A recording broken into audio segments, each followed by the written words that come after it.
Most of the tennis world recently has been dominated by news on Roger Federer's future. His latest interview seems to suggest that the 20-time Grand Slam champion is considering his future, although we're not sure what he meant by sooner, because he's 40 now, and before Federer came around, tennis players retired long before reaching their mid-30s. But could Federer make a return from his injury? Let's dive in and look at the facts. First up, will Federer return to the tennis scene? Before we get into the latest news, we need to explain that Federer hasn't officially retired from tennis. In fact, he hasn't mentioned anything about a potential plan to call it a day, and is only hinting at it. He also doesn't come across as someone who would give up so easily, and after the number of fantastic comebacks he's made over the years, we'll be hoping he has at least one more of them in store for all his fans. So as far as the question is concerned, yes, Federer will definitely return in some capacity. Think of it as Tiger Woods' recent return. Slightly different reasons behind it, but the returns will probably be similar. Although for biased reasons, we hope that FedEx's return is better and more successful than Woods, but that's just us talking, and you could ignore that. The similarity is in the fact that we don't expect him to return to the ATP Tour full-time. As before, he'll be taking part in tournaments here and there, but there's no way he signs up for all the tournaments, especially in 2022. Fitness pending. Roger has already confirmed his participation in the Laver Cup, but not to worry, he's not around only for exhibitions. Sorry, Fed. He has also announced his return to the tour in the Basel Open. So when and where can we see him? As we pointed out earlier,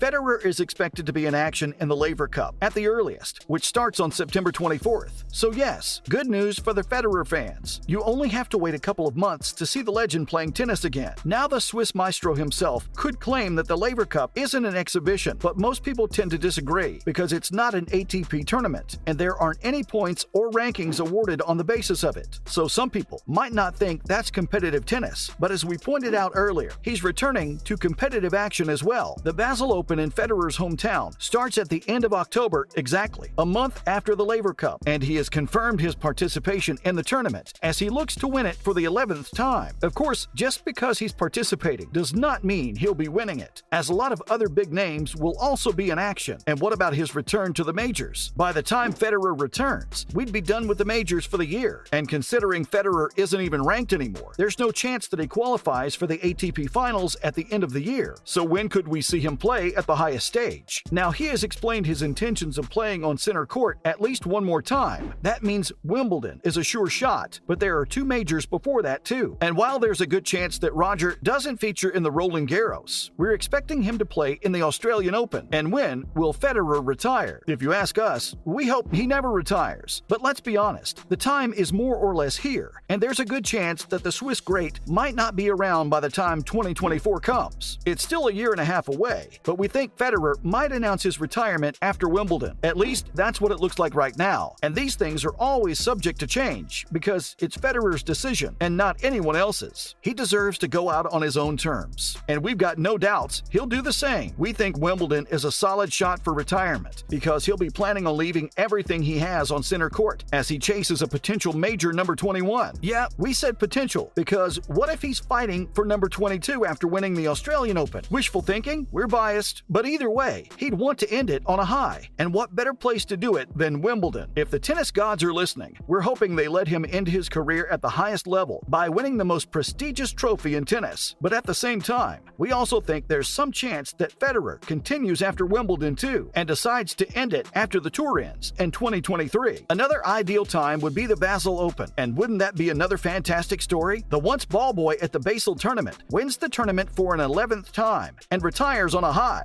Now that would be something. In other news, not over the news of Federer potentially retiring, we can assure you it never gets better. But now it's time to move on to other news from the world of tennis. First up, Federer unranked for the first time. The unbelievable has happened. Federer has a first in tennis after 25 years, but it's not a first he'd have wanted. As far as the algorithms and the ranking system is concerned, Roger Federer, the 20-time Grand Slam winner, isn't a ranked player in the world. It's huge because throughout his career, FedEx has never been unranked, despite his fair share of struggles with injuries. That means since 1997, when a young babyface Federer made his first appearance on the ATP rankings, he's been a constant until last week. It doesn't mean much in terms of his participation in tournaments, because a player like Federer will always land a wild card to get into the tournaments, but his path to going deep in them will be harder. This also signifies just how long Federer has remained out of the tennis scene, and we can't wait for him to return and put things right immediately. Secondly, Dommies into the quarters. Talking about comebacks done right, we're glad to talk about Thiem's return being a good one. After nearly 2 years of struggle, Dominic Thiem has finally recorded a couple of wins on the trot to find himself in the quarterfinals of the Swedish Open. That's great news for the ATP world because he's one of the brightest talents, and it was a shame to see him out of action. All that seems to finally have changed. We've still got some major names in the tournament, so it'd be unfair to call Thiem a favorite, but he was absolutely delighted with the results as he scored his first victory in over a year. Surprising, right? But we're incredibly happy to see him back in action, and we hope he can continue his return and keep on performing at the highest level. This has been promising to see